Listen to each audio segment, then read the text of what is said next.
Sabi mo, ayaw mo ng label. Pero bakit sa bawat goodnight, ako pa rin ang gusto mong kausap?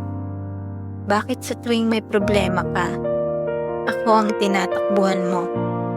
Pero sa tuwing tinatanong ko kung tayo ba, ang sagot mo, wag na nating sirain yung meron tayo.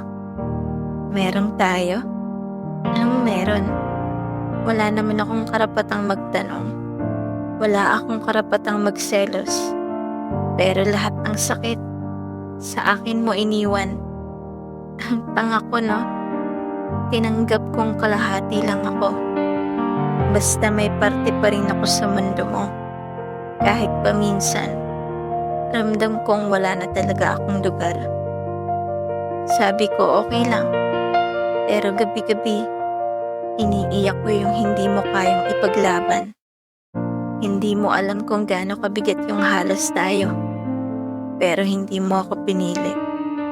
Tayo nga, pero sa kwento mo lang pala ako bida.